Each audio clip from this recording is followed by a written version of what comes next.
Good morning. Welcome to the Sandra Day O'Connor Courthouse. It's a pleasure to be here this morning. Most of our cases have been submitted on the briefs, and I will review those briefly at this time.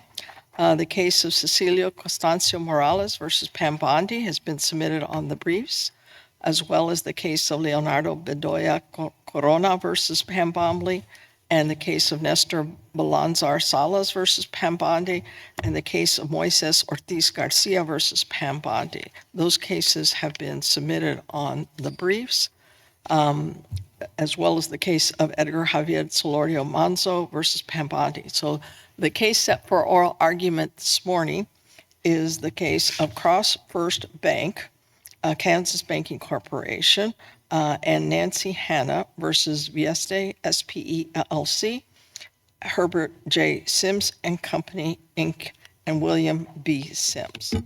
Counsel are ready to proceed. You may come forward. Good morning, and may it please the court. My name is Jeff Goulder. I'm here with my partner, Michael Vincent, appearing on behalf of the plaintiff's appellants. My goal is to reserve 5 minutes for rebuttal. Of course, I mean no disrespect to either of the district court judges that have handled this case, Judge Bolton or Judge Reyes, but we believe that both committed reversible error. Unless the court prefers otherwise, I intended to start with Judge Bolton's order on the motion to dismiss. The most direct path. And maybe it's me, I'm just having a little trouble hearing. Can you speak or bring the microphones up to you, please? Is that better? That's better. Thank you. What I was saying was the most direct path to reach the conclusion that Judge Bolton erred is simply this. Both Judge Bolton and Judge Reyes reviewed the same documentation, and that is the 2014 notice and the 2015 notice as defined in Judge Bolton's order. Judge Reyes concluded based on that information that there was not sufficient evidence that Vieste was at fault. Judge Bolton, based on that same evidence, reached the different conclusion that there was sufficient evidence of fraudulent practice such that the statute of limitation against Vieste started to run. That in and of itself, two district court judges viewing the same information, reaching contrary conclusions, I think establishes that there is a question of fact regarding accrual of the statute of limitations such that the case should proceed. There are other reasons. I'm not sure I understand that argument. So, and I'm not sure it's your best argument either, but let me probe it for a second. As I understand it, Judge Bolton found that several things should have put the plaintiffs on inquiry notice that the statute of limitations had begun to run. Judge Reyes found, with respect only to the common law claims, that there was no evidence of reliance on any misrepresentation. So given those two rulings, I'm having some difficulty figuring out why they conflict with each other. Judge Reyes didn't say the defendants were perfectly free, had not done anything wrong. He just simply said there was no reliance on any misrepresentation. Well, I thought that Judge Reyes said something different. Well, if he did, you have to point out to me where he says it, because his ruling is really restricted to the notice of reliance, I think. Am I wrong about that? I'm at page ER9 at line 17 and 18, which is Judge Reyes' ruling on summary judgment. He writes, "It was not clear from the Emma notices that Vieste was in the wrong."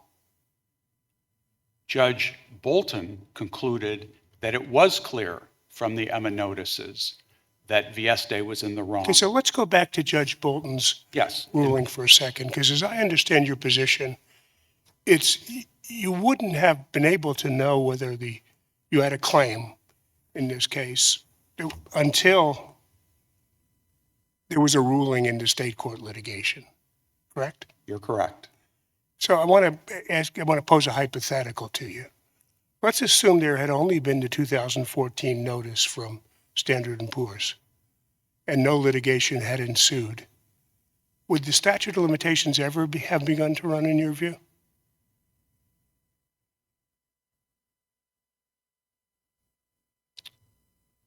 This 2014 notice did not provide sufficient notice of fraudulent conduct. Well, whether it's, you don't, Can with I the just two- ask, with the- why not? well, why not? Thank you. Thank you. First, if I can ask, why not? May I dive into the content of the 2014 notice? If Judge Hurwitz would allow that. Sure. Yeah. All right. This is what Judge Bolton had to say. Now tell me what the notice said, not what Judge Bolton said.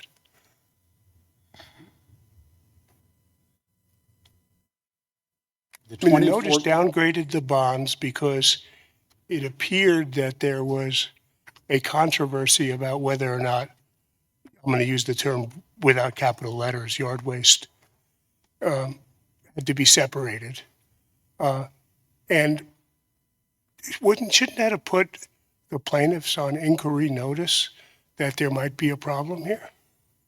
Even if it put the plaintiffs on inquiry notice isn't enough, but the fact that the bonds were downgraded simply means that there was a payment problem with the project. The fact that there was a downgrade does not reflect on which party, Vieste or the city of Glendale, was in the wrong in terms of... Right, and that's why I'm asking the question. So let's assume that parties never ended up in litigation. Would the statute of limitations still be running, not have begun running today if a lawsuit were brought? I mean, the reason I'm asking is your argument seems to be based on the notice that notion that we have to wait till the end of a lawsuit for the statute of limitations to begin running. So I was trying to take the lawsuit out of it.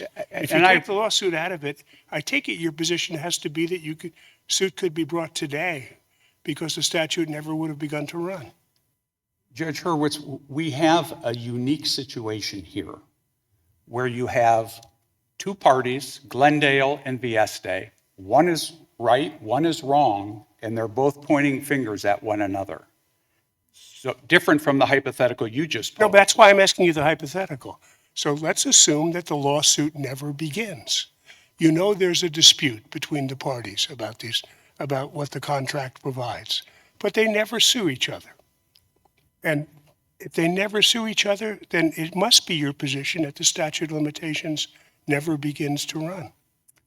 It is my position that the statute of limitations didn't begin to run in 2014, based on what we knew at that time.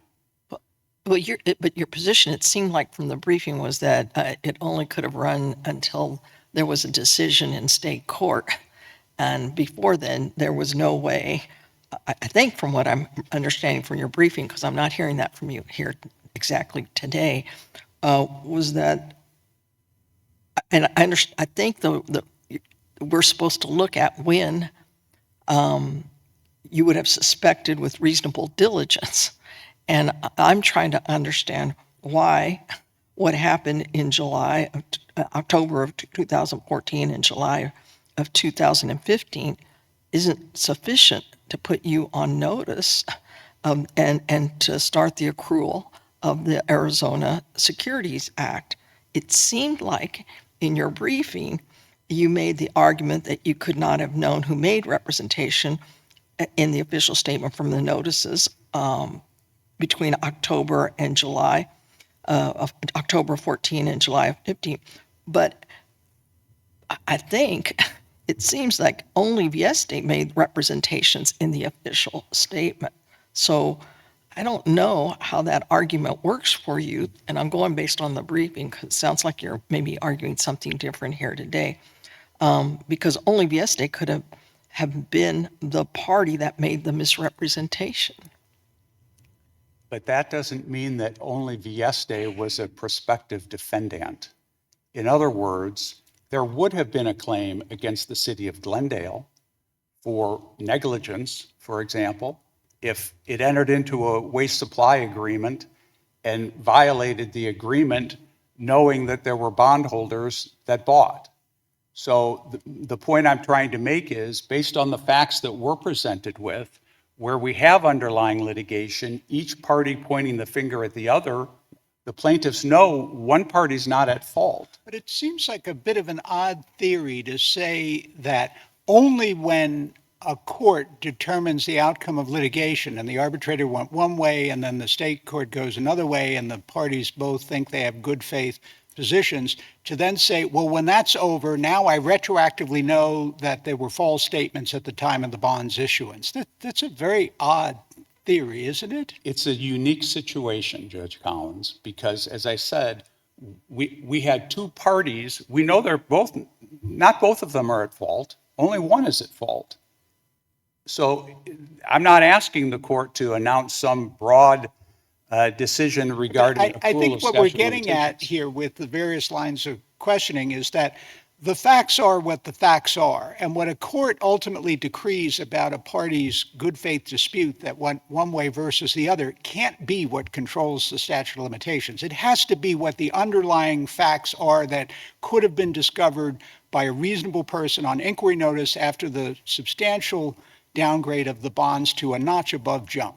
You're exactly right. It's when a reasonable person would have known. And in this case, under these facts, But that's when once you know that the bonds have been downgraded to a point where there's worry that this is going to be an economically viable project, it isn't, a reasonable person isn't on inquiry notice that, gee, maybe all that stuff they said in the official statement wasn't on the up and up. I come back to the point I made with Judge Hurwitz. Judge Collins, you used the term inquiry notice. Judge Reyes concluded we were on inquiry notice, but he still concluded that that the cause of action had not yet accrued. So in the worst case, the bond downgrade provided inquiry notice that there was a problem with the project, but there was nothing about the bond downgrade or anything else in the 2014 notice or the 2015 notice that indicated who was at fault for the problems that the project was confronting. Maybe this will help. There were two fundamental misstatements with this project. One was that this facility was a recycling facility, that it was built as a recycling facility. And the second was that Vieste and Glendale had entered into a contract to receive the sort of waste that a recycling facility could handle. Neither one of those things turned out to be true.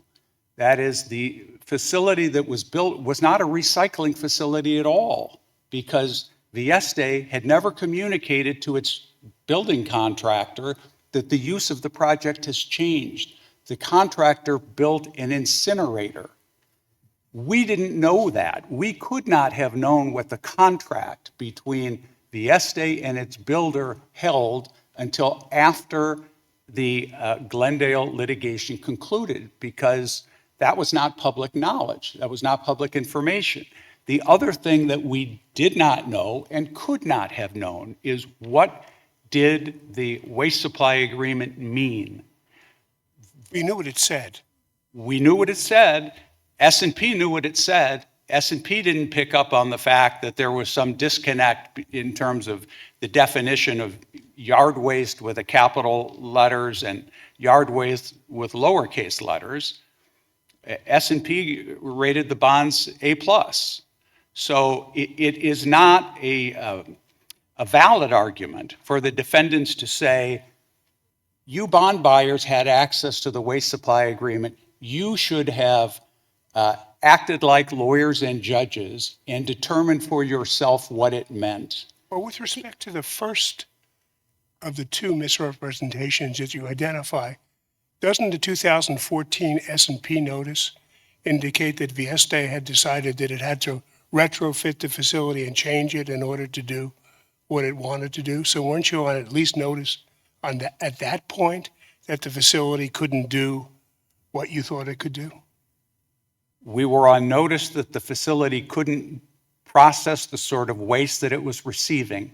We were not on notice why that happened and who was at fault for it. That's the second part of your, so you said there were two misrepresentations. One was that the facility they built couldn't do what it was represented to do.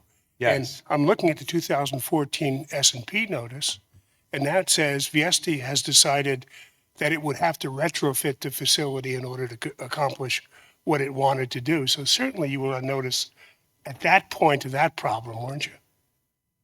We did not know what Vieste had contracted to build. I will grant you, Judge Hurwitz, that we were on inquiry notice of a problem, but we did not know and could not have known that in fact Vieste never even built the sort of facility that it intended to build, which was a recycling But facility. weren't you also on this that the city of Glendale would not pre-sort the waste to remove yard waste? And then there was the litigation before the state court, in which the state court found that there was no provision in the agreement between Glendale and Vieste that required Glendale to remove yard waste from its deliveries to the recycling facility.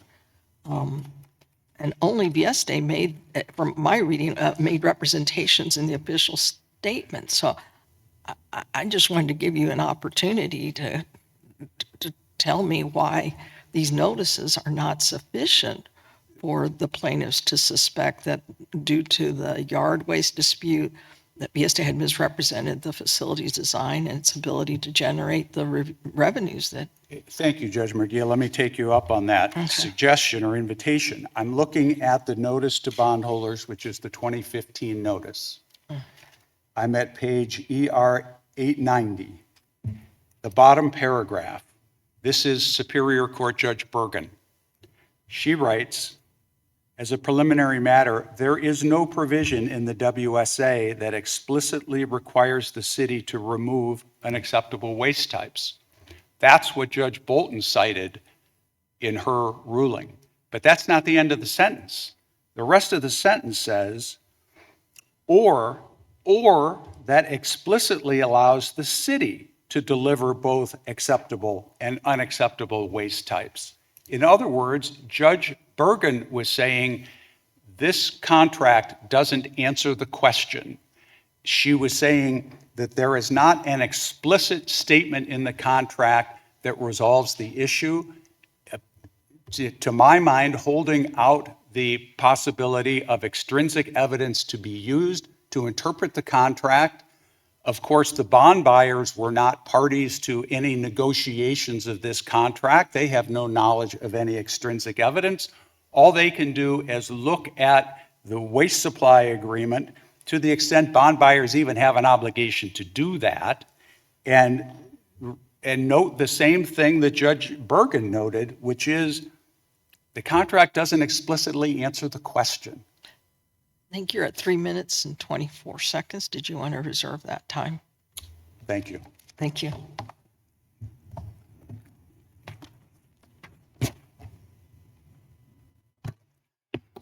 Good morning. My name is Hudson Smelly. I'm here from McDowell Hetherington for H.J. Sims and Company and Timothy Zan Smith.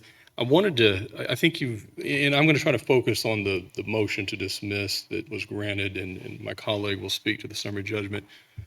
You're asking the same questions I've been asking. And it's really this: did these plaintiffs, who were certainly very sophisticated folks who had to be qualified institutional buyers and all that stuff, in order to even buy these bonds, did they have to sit on their hands for years hoping that a court might rule on the WSA? In hindsight, it did rule, but in 2015, you don't know if that's ever going to happen. It's just sort of like the hypothetical that was presented. Well, what if there wasn't any litigation? What if the litigation settled? What if there's never a ruling? And I think the answer is really this. Their allegations of specific misrepresentations don't live or die on how the state court ultimately rules on the WSA. Their allegations include, just to highlight some, that Vieste misrepresented its experience with like projects. Let me ask you, because this seems to be at the center of both sides' arguments. What do you think the test is under Arizona law for when a statute of limitations begins to run?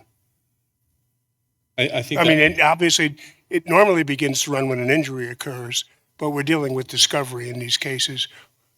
Both sides seem to joust a little bit about what the Arizona test is. Tell me what you think the Arizona test is. I'll tell you what I think it is. I think it starts with the statute under the ASA because it's known or should have known of a fraudulent practice. So we start there. You've got to know of a fraudulent practice, not necessarily Yeah, causation. and I take it this case turns on should have known, because that's what Judge Bolton sort of says. So I'm trying to figure out what does should have known mean under Arizona. Yeah, right. It's one of my list of questions. How much do you know before you know?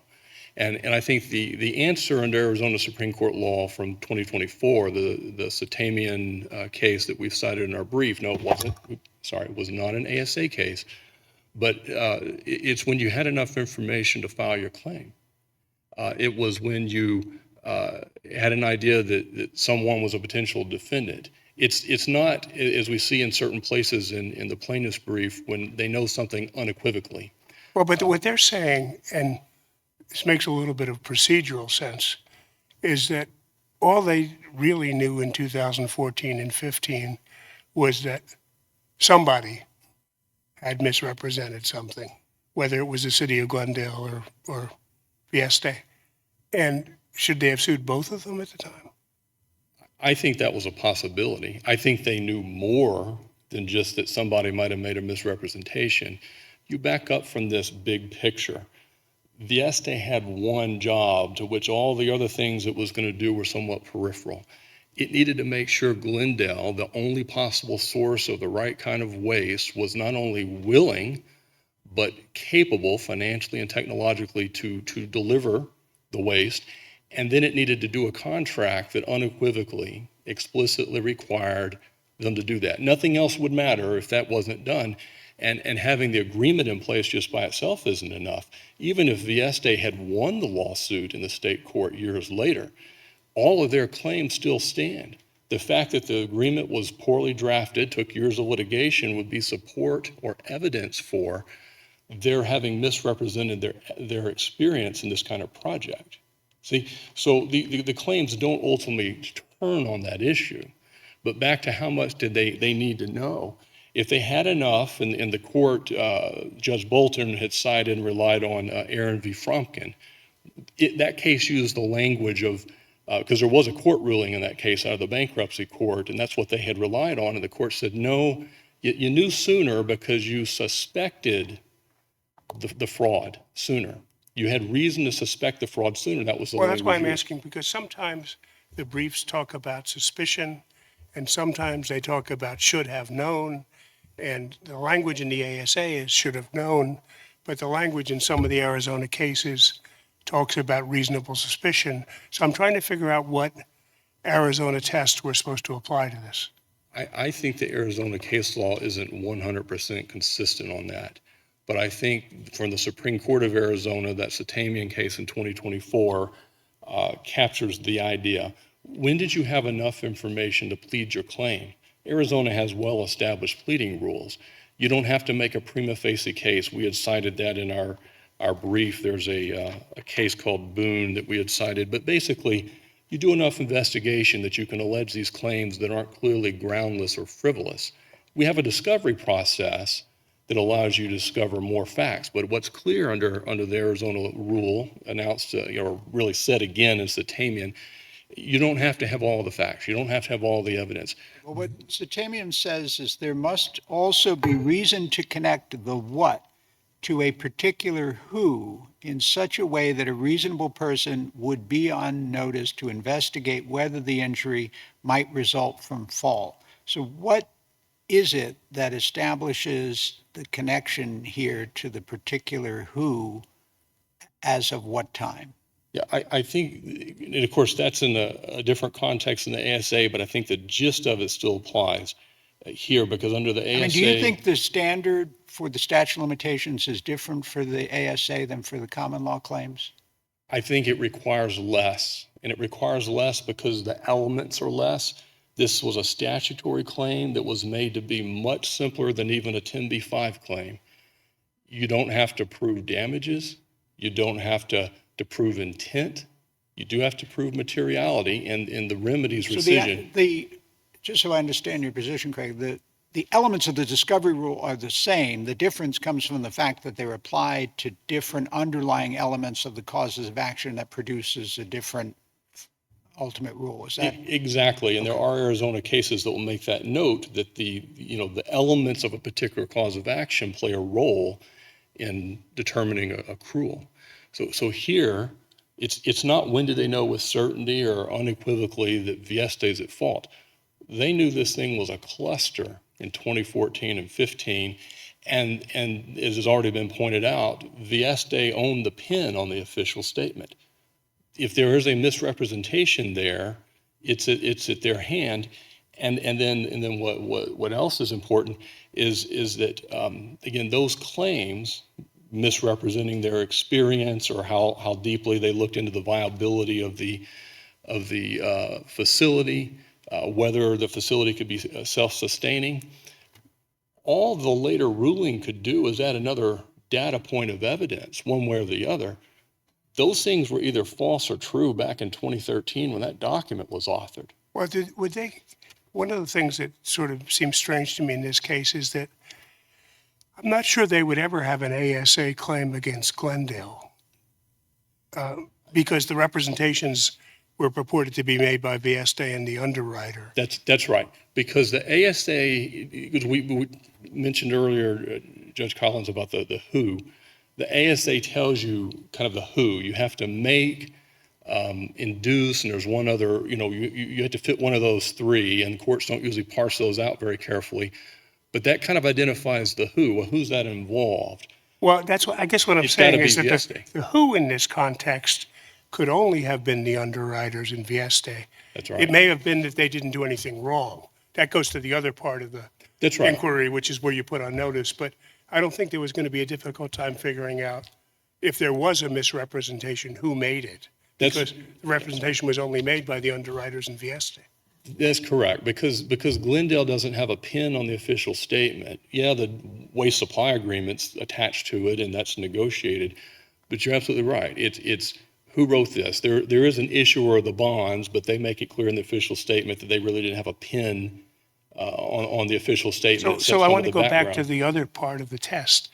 So your position is that the ASA standard, which is knew or should have known, is congruent with the Arizona common law standard?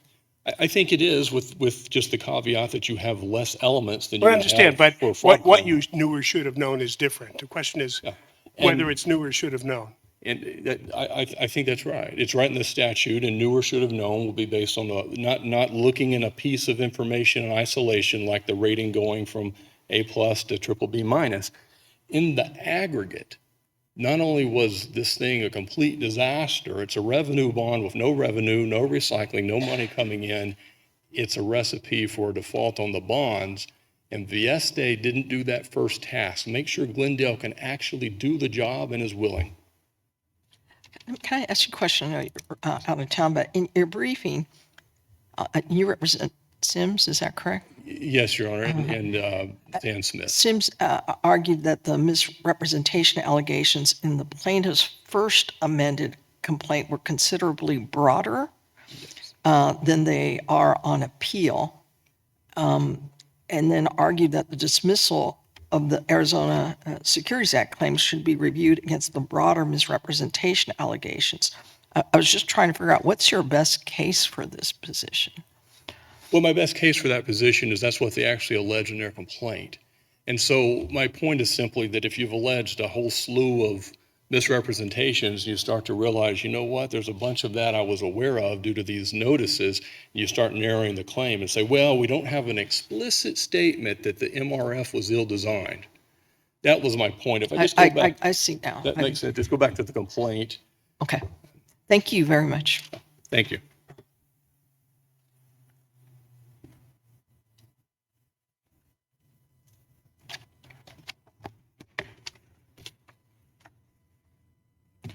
And may it please the court, Todd Feltus, and I'm here on behalf of the Vieste entities and 4 of the 5 members of the Board of Managers. I was going to, and in splitting up the time with my colleague, that was going to address the summary judgment issues, but I'm certainly prepared to talk about the motion to dismiss as well. The district court correctly found that the plaintiff did not establish actual reliance. And there wasn't any evidence that was presented in the summary judgment record that anyone actually directly or indirectly relied on any statement made in the official statement. And as we trace back all the evidence of the various people on both the insurance company side and on Crossfirst side, the reliance evidence comes down really to two individuals, Eric Nelmark, who is the analyst for the insurance company's investment advisor, and David O'Toole, who is the investment officer on behalf of Crossfirst Bank and Crossfirst Investments. And on appeal, for the first time, the plaintiffs point to habit evidence and say that the actual reliance can be shown on the habits of Mr. Nelmark and So Mr. O'Toole. there's summary judgment briefing. I think I read it all. Talks about habit evidence once or twice. Talks about habit once or twice in the course of what I think is 47 pages of briefing or something like that. Is that enough to preserve the issue for review? It's not, and for three reasons on that. And the evidence that you're talking about, Your Honor, comes in the 4-page discussion. I think it's pages 8 through 12, or in that area of the response to the summary judgment, where it walks through.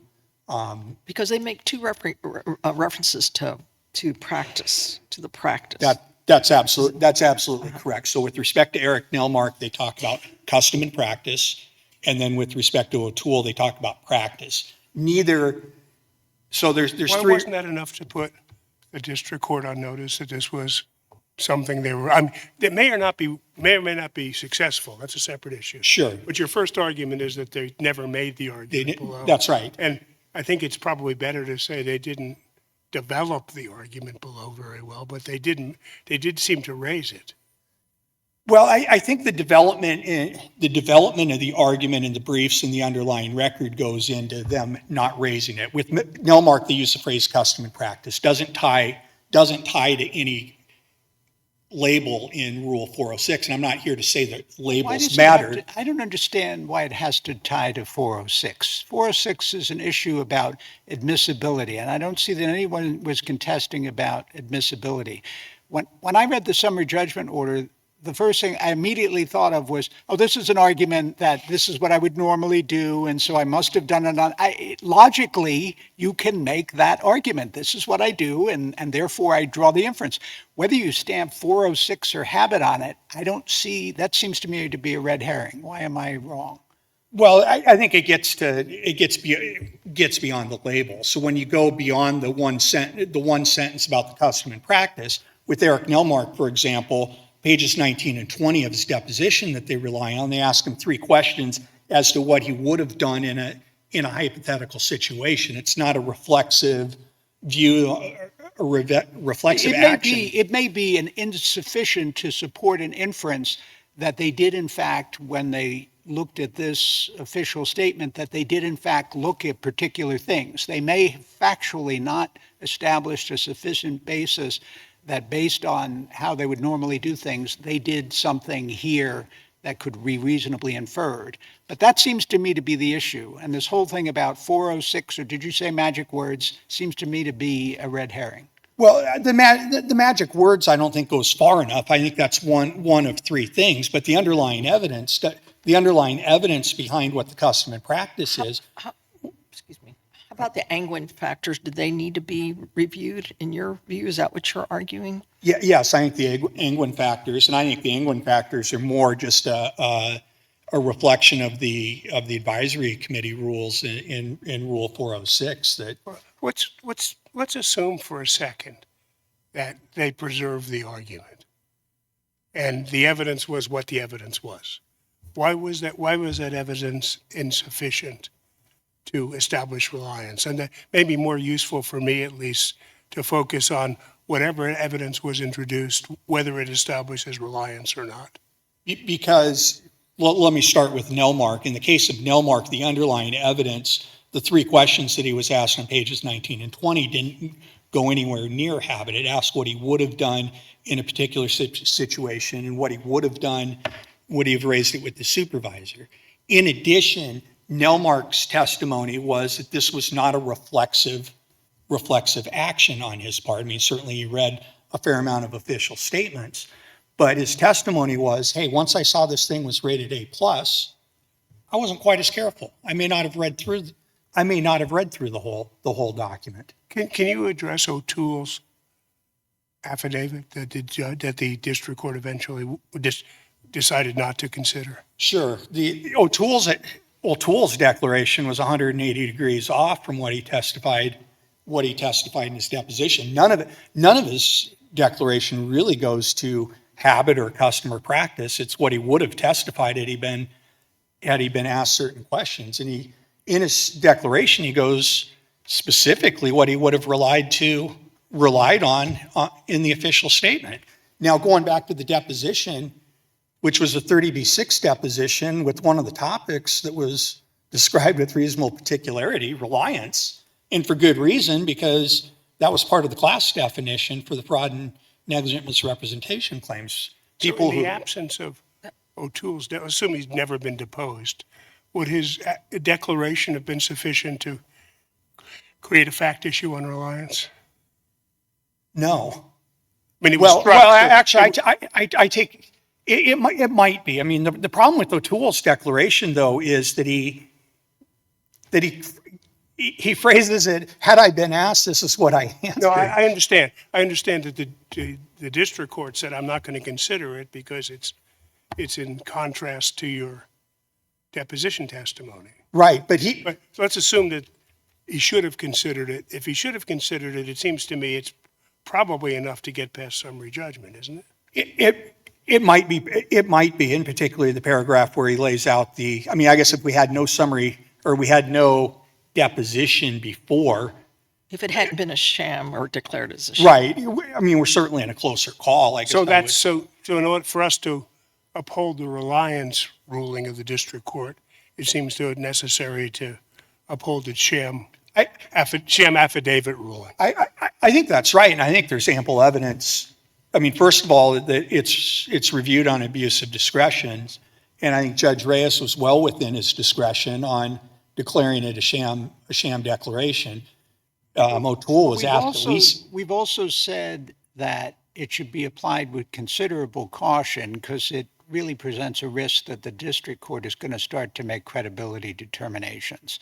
And so it has to be, an absolutely clear contradiction between the two. And we've also said that without any credible explanation as to why it was different. Here, the declaration actually makes quite an effort to explain why it shouldn't be viewed as contradictory. And isn't the district court now making a credibility determination? I don't think so, because this was a 30B6 deposition on the topic of reliance. O'Toole had reviewed the official statement in preparation of that deposition, and he was asked at least twice during the course of the declaration, what'd you rely on the official statement? And he couldn't point to anything. So then in justifying why they did a 180 in the declaration, they pointed to, well, this was class-based discovery, not merits discovery. I would have only been prepared for that on merits discovery, but that doesn't pass the straight face test because reliance was part and parcel of the class definition. I mean, to have a class rep who was going to represent the defined class needed to have read and relied upon the official statement. Class for both at the time of that deposition, was a class on both the ASA or just common law? Just common law. The ASA had been deposed in 2018. Prior to the deposition. That's right. So that had been 4 years. So the class was solely about the fraud and the negligent misrepresentation claims, and reliance was key to the class rep. So the fact that he came into the deposition somewhat prepared, he read the official statement and wasn't able to point to anything that he relied upon. 2 years later, we don't have any explanation other than, supposedly ambushed because it was on class issues, but reliance was the class issue. So this is this is the Yeager case. And I see that my time is up, and I think any way that this is spun, it was a sham declaration. Judge Reyes was properly considered it as such, and summary judgment was proper. Thank you very much. Just a moment on the statute of limitations issue. The cause of action accrues when a fraudulent practice is known or should be known. That's set forth in the statute. I would urge the panel to consider 44-2082, which sets forth the pleading standards. In order for the plaintiffs to have sued Vieste and the underwriters for securities fraud, we would have had to set forth, it says the complaint shall specify each alleged untrue statement or material omission and the reason or reasons why the statement or omission is misleading or the omission is material. We could not have known those things. We could not have pled those things until the 2017 order came out. A comment was made about, well, when were these statements false? Were they false when they were made, or were they false when we learned that they were false? Well, they were false when they were made, but still, the discovery rule applies. When should we have known that they were false? A court ruling tells you that it was false. That's just a weird theory. Because we have unique facts, Judge Collins. No, but it defies the laws of causation. How can a court ruling that nobody knows what the court's going to say, you just know the underlying facts, determines, aha, now I know that in 2013 what they said was false? It seems, I don't understand how that could be true. Either the facts as known in 2013 show that it's false or it's not. And what some court thinks about a dispute where, you know, it went through a lot of rounds and no one knew how it was going to come out, how could that retroactively establish a falsity in 2013? It doesn't retroactively establish a falsity. It puts us on notice of the falsity. But how could that be this goes back to the question that Judge Hurwitz asked at the beginning. How could it be that a court pronouncement about the facts provides notice when the facts themselves don't? Judge Collins, what I will tell you is Judge Reyes looked at the same situation and he says, this doesn't tell us enough. This doesn't tell us that Vieste was at fault. That's why I started with that point. I see I'm very short on time, so let me just go very quickly to the reliance. I will say that, first of all, the O'Toole deposition testimony in and of itself is sufficient to show reliance. We never need to get to his declaration. There is nothing What's your best case for that? What's your best case for the habit evidence is sufficient here to establish reliance for this common law claim? Because Mr. O'Toole testified to what he does in these circumstances. But do you have an actual case to tell me as precedent that supports with these kind of facts here? No, Your Honor, I don't, beyond what's in the brief. Can I ask one more specific question? If we were to find, I'm just saying hypothetically, if we were to find that the S&P downgrade notice in 2014 was sufficient to establish inquiry notice, would that time bar all the claims? Because even a 3-year claim would have run by that point? Is 3 years the longest statute of limitations we're dealing with here? Yes, it is. Okay. But inquiry notice wouldn't have triggered the accrual of the cause of action. So. Right, I understand that argument. But if we were to find that, you know, the cause of action accrued in 2014, everything would be time barred. I understand you don't think that premise is correct, but if that premise is true, then everything would be 3 years is the longest statute of limitations. To put it period. differently, you're not making different arguments with respect to the accrual of your ASA claims and common law claims, are you? No. I mean, I understand Judge Reyes may have made a determination when he thought the common law claims accrued, but it's really the same argument, isn't it? In fact, Judge Reyes, I believe, agreed with Judge Bolton that, the 2015 date, would be the date, but it was a longer statute of limitations period. It was a 3-year limitations period on the common law claims. But what Judge Reyes obviously disagreed with Judge Bolton on was when we knew that Vieste was the one at fault. I have just one last parting comment, and that is because this was not fully developed in the briefing. There was a challenge to the Nelmark testimony, saying that he didn't testify that he had read the official statement. He did testify that he read the bond rating report. The Allstate case develops the concept of indirect reliance. Same situation where an investor relied on a bond rating, which in turn relied on the official statement and the underlying documents, and that was sufficient to get past summary judgment. Thank you. Thank you. Thank you, Mr. Golder and Mr. Feltus and Mr. Smelly. We appreciate the oral argument presentations made today. The case of Crossfirst Bank and Nancy Hanna versus Vieste, Herbert Sims and William Sims is now submitted, and we are adjourned. Thank you.